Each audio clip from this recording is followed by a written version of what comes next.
Even on the best ones, I will fight for you. Even in the heartbreak, even when we win, I'll be loving you. Over and over again, you'll be mine. Over and over again, I'll choose you every time.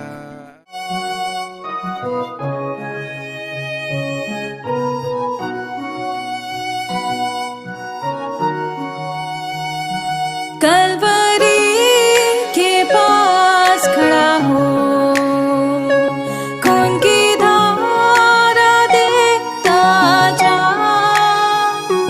तेरे पापों का यही दाम दिया है मसीह यीशु ने।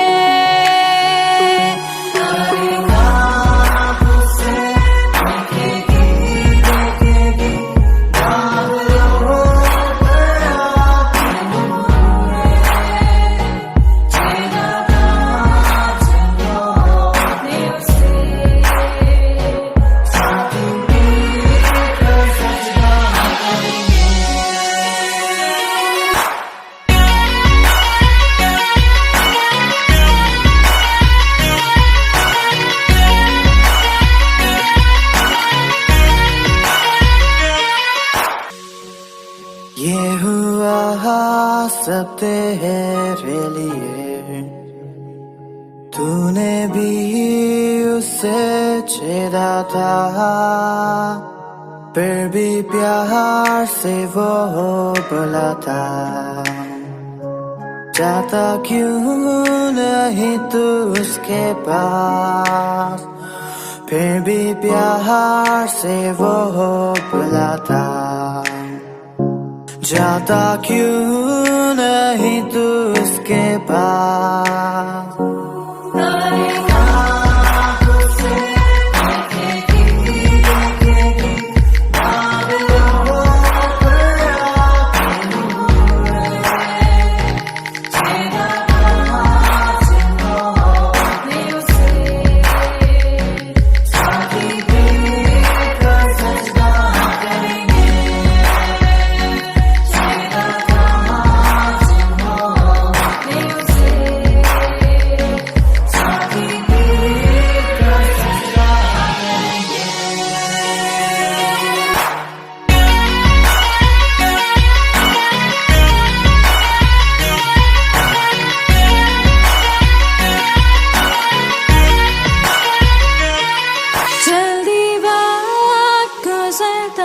जाता है, रात अंधेरी आती है, तौबा कर दरवाजा होगा बंद, कुछ ना होगा फिर पछताने से।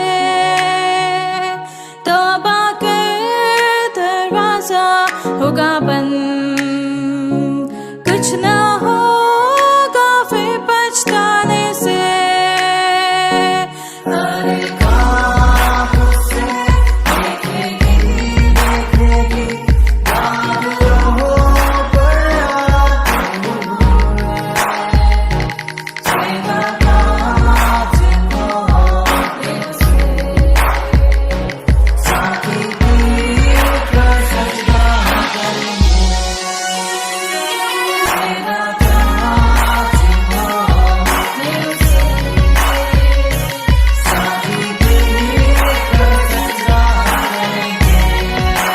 आज की सुंदर सुबह के लिए।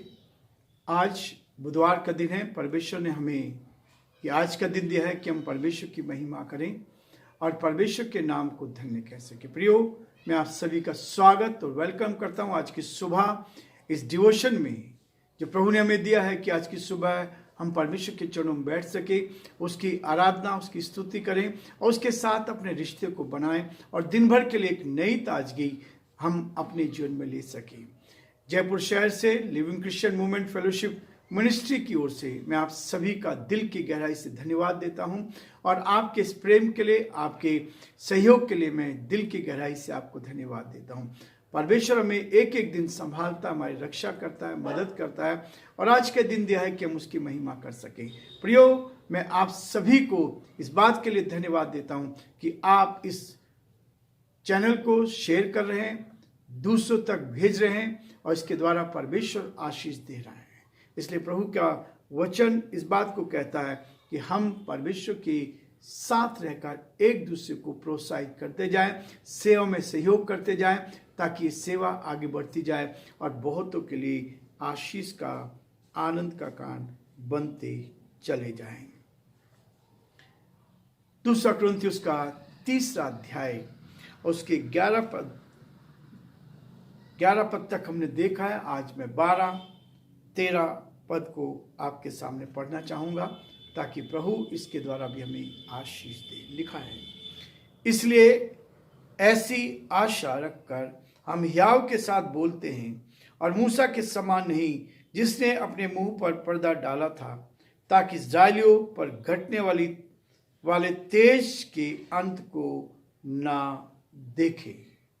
परमेश्वर अपने वचन के पढ़े और सुने जाने पर आशीष दे। हम प्रार्थना करेंगे। हमारे जीवते और सच्चे विश्वास के योग्य परमेश्वर, आज की सुंदर सुबह के लिए आपको दिल की गहराई से धन्यवाद। प्रभु, आपने हमें संभाला, आपने हमारी मदद की और ये सुनहरा अवसर दिया प्रभु, ताकि हम आज के दिन की शुरुआत आपके इस वचन से कर सके, आपकी सामर्थ को, आपकी शक्ति को अपने जीवन में ले सके, अपनी आत्मा को शुद्ध करें, पवित्र करें और पिता परमेश्वर से आत्मिक भोजन को लेकर हम आत्मिक रीति से मजबूत हो जाएं और आपकी महिमा का बन सके, शैतान की दुष्ट की सारी चालों को परास्त कर सके और आपके नाम को धन्य कह सके। हम धन्यवाद देते हैं प्रभु, आपने हमारी अगुवाई की, हमारी सहायता की, हमारे इस देश पर आपने आशीष दी, इसके लिए धन्यवाद देते हैं। हमारे देश के लिए हम विशेष प्रार्थना करते हैं, आपका हाथ बना रहे, आपकी शांति तसल्ली बनी रहे। यहाँ के प्रधानमंत्री के लिए, राष्ट्रपति के लिए प्रार्थना करते हैं, आप उनको भी संभालें। हमारे प्रदेश राजस्थान के लिए प्रार्थना करते हैं प्रभु, आपका दया का हाथ इस प्रदेश पर बना रहे। यहाँ पर आपकी सुरक्षा चाहते हैं, आपकी शांति, आपकी तसल्ली चाहते हैं। यहाँ के मुख्यमंत्री के लिए हम प्रार्थना करते हैं, आप उनको उत्तम आशीष दें, आपका हाथ उनके साथ ही बना रहे, ताकि वे आपके डर में, आपके भय में इस प्रदेश का संचालन करें और आपकी महिमा कान बन सके। हम बड़े आदर के साथ, दीनता के साथ, नम्रता के साथ हम सभी को आप ही के हाथों में सौंपते हुए इस विनती को अपने प्रभु, अपने धारकर्ता यीशु मसीह के नाम से मांगते हैं, आमीन।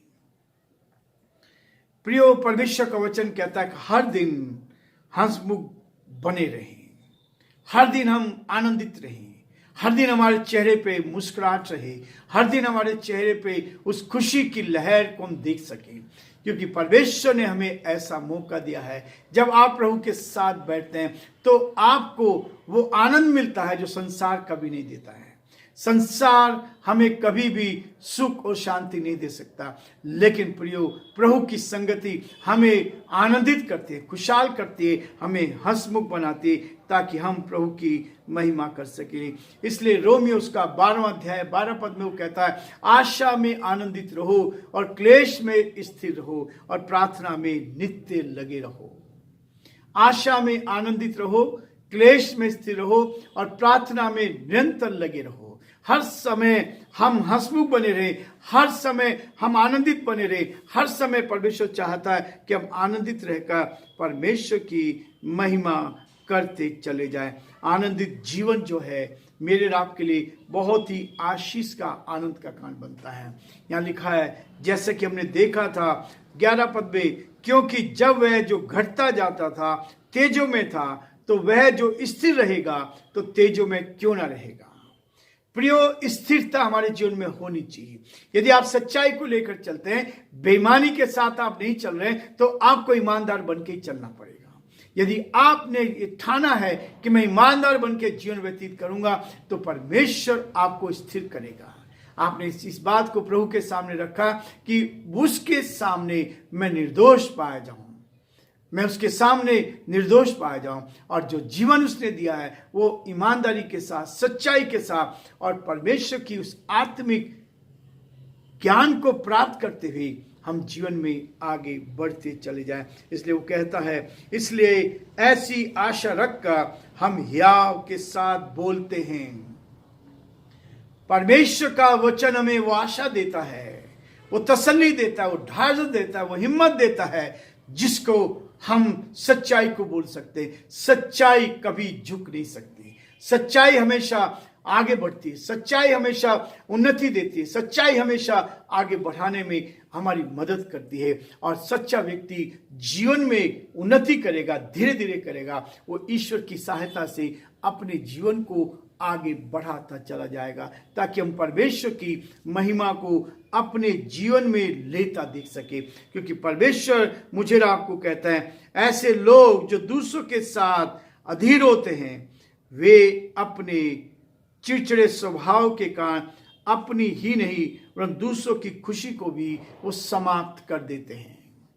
दूसरों की खुशी को भी समाप्त करते हैं। जो चिड़चिड़ापन हमारे अंदर रहता है, परमेश्वर चाहता है प्रियो आज के दिन में आप आनंदित रहे और आज से आप आनंदित जीवन जिए, बहुतों को खुशहाल बनाए, बहुतों के साथ आप आनंद का जीवन जी सके, ताकि परमेश्वर आपको आनंदित रखते हुए बहुत सारी ब्लेसिंग दे, बहुत सारी आशीष दे।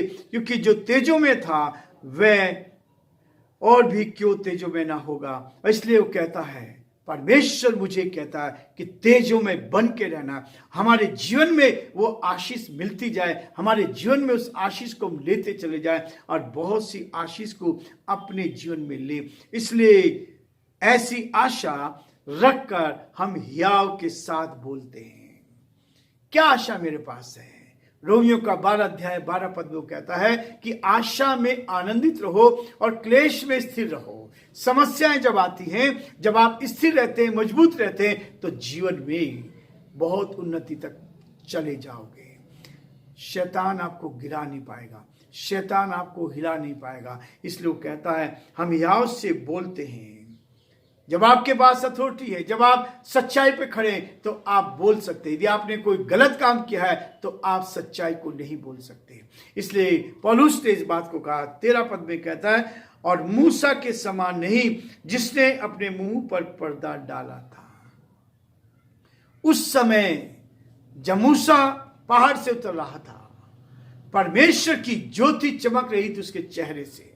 लोग उसके सामने खड़े नहीं हो रहे थे, लेकिन लोगों ने उसके मुंह पर पर्दा डाल दिया, पर्दा डाल दिया। जबकि वो शाइनिंग, वो जीवन जो उसके चेहरे से चमक रहा था, वो दूसरों को दिखाना चाहिए था। दूसरे लोग उससे आशीष पाते। जो रोशनी वो निकल रही थी, जो ज्योति निकल रही थी, जो ज्योति की किरणें निकल रही थी, वो लोगों के ऊपर पड़नी चाहिए थी, ताकि लोग उस आशीष को भी प्राप्त करते जाते, ताकि वो खुशहाल रहकर बहुतों के लिए आशीष का, आनंद का कारण बन सके। क्योंकि वो स्थिर नहीं रहे।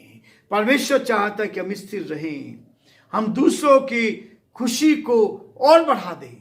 यदि किसी के साथ खड़े होकर हम आनंदित रहते हैं तो उनकी खुशी में 4 चांद लगा सकते हैं। और परमेश्वर चाहता है कि हम दूसरों की खुशी से खुश होने की प्रसन्नता का रहस्य हमारे पास होना चाहिए।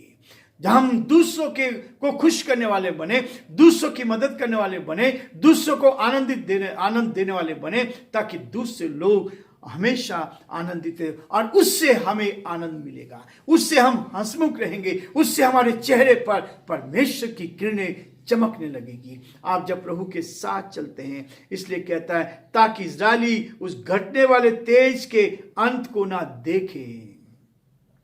जो तेज परमात्मा के साथ रह के हमें मिलता है, वो तेज क्या होता है, धीरे धीरे जब उसके ऊपर पर्दा डल गया तो धीरे धीरे समाप्त हो गया।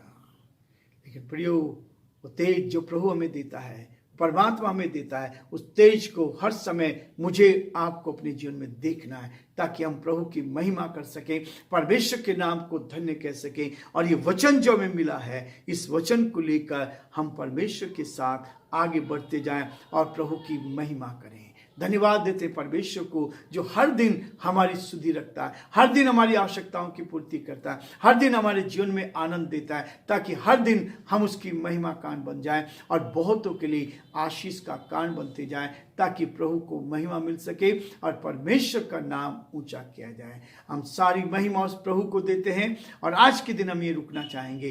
कल फिर से इस अध्याय को आगे बढ़ाएंगे ताकि आगे चलकर हम परमेश्वर की महिमा को देख पाएं। प्रभु आप सबको बहुत आशीष दे और परमेश्वर का हाथ आप पर और आपके पूरे परिवार पर बना।